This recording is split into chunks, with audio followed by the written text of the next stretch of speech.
Lep pozdrav, spoštovane gledalke, cenjeni gledalci, ljubitelice in ljubitelji domačega nogometa iz Kidričevega, iz vetrovnega Kidričevega, kar lahko vidite tudi po tej zastavici. Zdaj se je za trenutek veter sicer malce umiril, ampak verjemite mi, da kar močno piha in videli bomo, ali lahko morda vse to vsaj malce kroji usodo današnjega obračuna.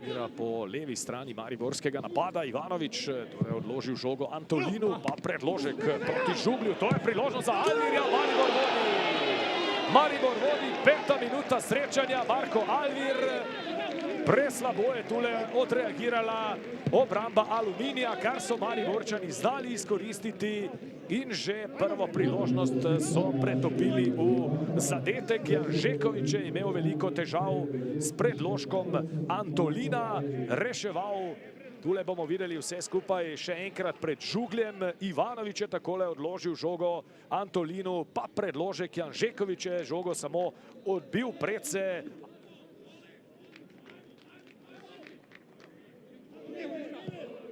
Mutavčič znova z nekaj več prostora. Priložnost 2-0.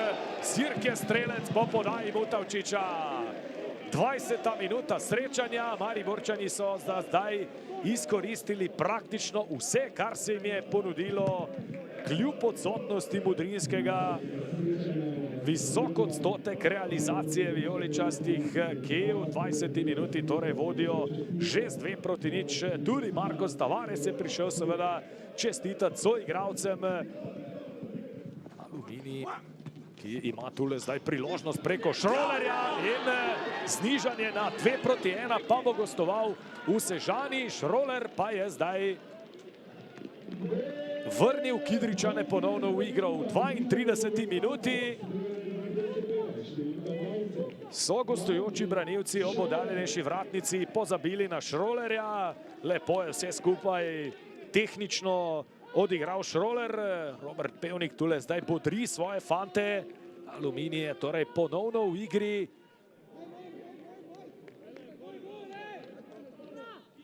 Torej trenutno dvoboj predzadnje uvrščene ekipe državnega prvenstva. Prosti strel za Maribor.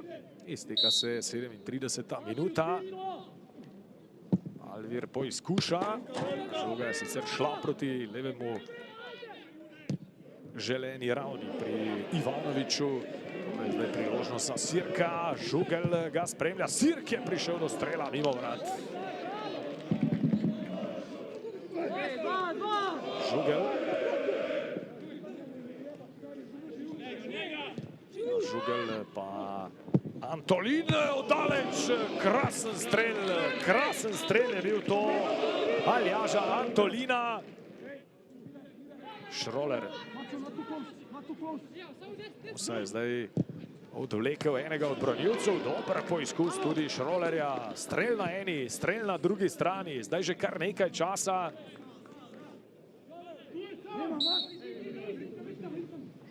Vrne v ljudski vrt. Šroler strelja! Kakšen gol Šrolerja! Šroler 2-2, 54. minuta. Mojstrovina hrvaškega nogometaša Martin Šroler. Maribor 2-2. Kajti Šroler je bil strelec obeh zadetkov. Tule so navijači Aluminija pa nogometaši te ekipe z 35 metrov v sam levi zgornji kot gola. Ko se je izkazal Janžekovič, Antolin proti Mitroviću. Janžekovič je uspel obraniti ta pred Alvirjem. Repas še enkrat za Alvirja. Alvir s predložkom, priložnost. Janžekovič je obranil ta strel, še nevarno. Šturm je poizkusil in na koncu žoga v naročju Janžekoviča.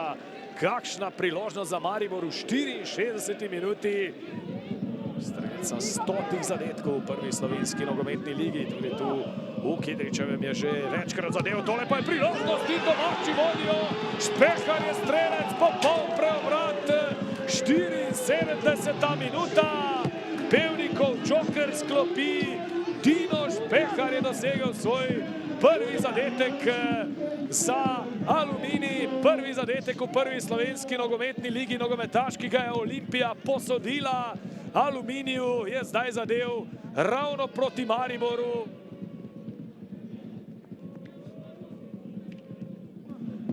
Pogledal, nameril in lepo zaposlil Dina Špeharja. Še en predložek Pečnika v kazenski prostor. Kaba strelja, prečka, pa še ena priložnost za Špeharja in obramba Juga.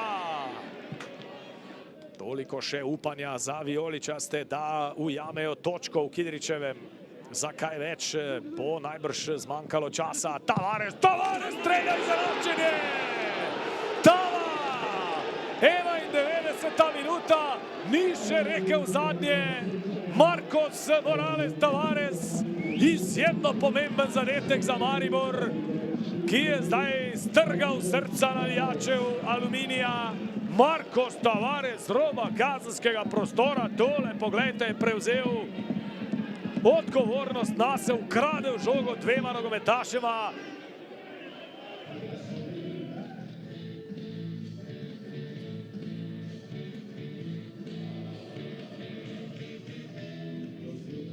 Radovan Karanović, infarktna tekma, uživali smo vsi tisti, ki smo jo spremljali.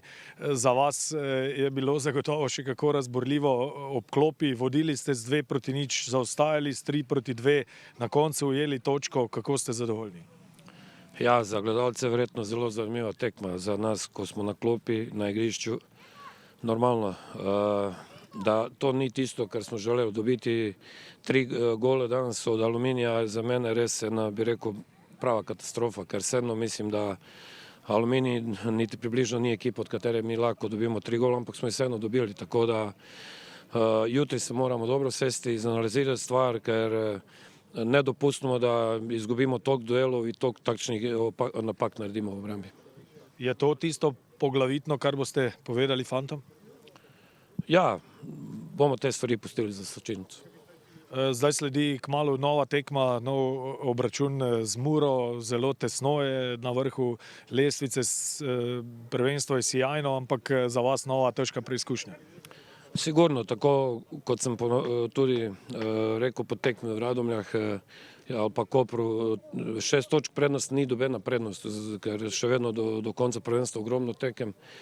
Je pa zelo pomembno, da mi danes tekme nismo izgubili, ker smo bili slabi drugi polčas in vseeno smo na koncu odnesli točko. Tako da bomo se v miru pripravili za Muro in naredili vse, da tekmo zmagamo. Marcos Tavares, čestitke za zadetek. Če je kdorkoli mislil, da ste že zabili zadnjega v ligi, se je pošteno vštel. To smo videli danes še enkrat. Torej, čestitke. Odkje takšna odločnost pri tej akciji v 91. minuti, res sjajna akcija? Hvala lepa. Sem zelo vesel, da po operaciji lahko sploh igram. Tu se pohvalim trener Karanović, ki mi je dal priložnost, da lahko igram. In to je moje delo. Vedno, ko stopim na igrišče, hočem zabiti gol. In danes je prišel ta moment in sem zelo vesel, da sem zabil gol. Tudi so pohvalili svoje igralce, ki vedno na treningu mi pomagajo, me motivirajo. Škoda, da nismo zmagali danes, ampak sem zelo vesel, da lahko še vedno zabijem kakšen gol. In zdaj bo vaša naslednja priložnost za nov gol, morda za nove 3 točke že na derbiju z Muro. Ja, že to bo težka tekma, seveda. Moramo poboljšati par stvari, kaj je bilo narobe danes in upam, da bomo igrali in upam, da tudi jaz lahko biti na klopi, lahko pomagam svojim igralcem. Verjetno si pa želite tudi kmalu zabiti še kakšen gol tudi v Ljudskem vrtu. Seveda, to je velika želja in ta gol zelo pomeni za meni, da še vedno sem tu, da lahko zabijem kakšen gol za meni. Gol je najboljša stvar v nogometu. Martin Šroler, čestitke znova, tako kot v Celju, ste zabili 2 gola z eno veliko razliko. Danes niste ostali praznih točk, kar se slednjih tiče. Kazalo vam je sicer na vse 3, ampak kako ste na koncu zadovoljni s svojo igro in s to točko proti liderju prvenstva? Pa evo, zahvaljujem se prvo na čestitkama. Pa eto, bila je teška utakmica, naravno, eto, iz 2:0 se okrenuo drugo povreme na 3:2. Eto, taj nesretan gol u 90. minuti. Naravno, mislili smo eto, da već imamo 3 boda u rukavu, ali naravno da smo zadovoljni s 1 bodom. Evo, prošli put sam rekao isto kad smo dijelili sa Dožalama 1:1, rekao sam da neko jednom intervju bod po bod, pa eto, idemo bod po bod. Šteta što nije bilo 3, ali eto, mi smo zadovoljni s bodom i nadam se da ćemo već u nedjelju protiv Tabora pokušati uzeti sva 3 boda. Že prvi vaš zadetek je bil izjemen, kar precej tehničnega znanja ste pokazali, ampak tisti drugi, odkot ste ga povlekli? A prvi je bilo kao ono što zna mali nogomet nešto, a drugi sam rekao isto dečkima, zaletio sam se, rekao možda malo vjetar pomokne nabit punom, ide, eto, hvala Bogu, ušla je, ja sam s tim jako zadovoljan. Martin, točka, zelo pomembna v boju za obstanek, ampak zdaj vas čaka res izjemno pomembna tekma v tem boju, odhajate v Sežana. Rekli su mi dečki, eto ja nisam nikad igrao tamo, rekli su dečki da je mali teren, da je tamo uvijek teško, da je Sežana jako dobra ekipa doma, ali eto mi treniramo, borimo se i nadam se da ćemo doći tamo i uzeti 3 boda, pošto nismo uspjeli danas. Robert Pevnik, tudi vam seveda čestitke za res sjajno predstavo, ki smo ji bili priča tu v Kidričevem. Mešani občutki, verjetno najprej zaostanek z 2:0, potem se vam je nasmihala zmaga, na koncu ste se morali zadovoljiti z eno samo točko. Kako ste pravzaprav zadovoljni? Pa, mislim, da smo šli ne samo zavestno v tekmo, se je še poznalo ta negativen niz, ampak potem smo rabili samo eno iskro. Ko se je zgodila ta iskra, ko smo dosegli gol, potem mislim, da smo prevladali na igrišču proti eni kvalitetni ekipi Maribora. Vrnali se po 2:0 na 2:2, zabili za 3:2 in potem vemo, da je zelo težko zdržati. Maribor ima kvaliteto, ampak vseeno smo imeli meč žogo, da bi dali na 4:2, ampak na koncu jaz čestitam svojim igralcem. Za igro, za pogumnost, ko se je zgodilo 2:0 in mislim zdaj, da vidijo, ko so igrali proti prvovrščeni ekipi, moramo samo to nadaljevati, psihično se še dvignati, malo še dvignati disciplino v obrambi in te nijanse, te žoge, ki se odbijajo, rešiti in mislim, da smo že pokazali, smo na dobri poti, kar me pa najbolj veseli, da smo bili pa šumari, da smo začeli igrati nogomet, kar jaz iščem in verjamem, da še bo boljše. Aluminij se je v tej sezoni, še posebej v pomladanskem delu, večkrat razpadel, ko je prejel gol ali 2. Najboljši primer tekme z Radomljami tu, pa z Olimpijo v prejšnjem krogu. Danes je bilo nekaj povsem drugega. Kaj ste dejali fantom po tem vprašanju? To je že bila psihična priprava pred tekmo, da bilo kaj se zgodi. Bilo kaj, imamo svojo vizijo, imamo svoj teamwork, vemo, kaj moramo narediti in nismo popustili. Vztrajali smo pri svojem, izkoristili Mariborove slabe strani in zabili 3-krat. Tudi učinkovitost je bila dobro, škoda te situacije, pa ne bomo. Na koncu mislim, da je po 2:0, ko se vrneš na 2:2, poveš 3:2, ok, 3:3, da je realen rezultat in smo lahko zadovoljni. Kaj pa zdaj? Naslednji krog, super pomembno srečanje za vas in za tekmeca, seveda odhajate v Sežano. Ja, sej sem vedel, kam me bo to vprašal. Ja, poglejte, gremo isto v tekmo, se pravi, nimamo kaj izgubiti. Tabor je dobra ekipa, še predvsem domačinska ekipa, ampak moji igralci so danes videli, da lahko vsakem igrajo, da lahko vsakega zmagajo, tako da verjamem, če ponovimo to predstavo, učinkovitost, malo boljše odreagiramo v obrambi, mislim, da lahko zmagamo Tabor.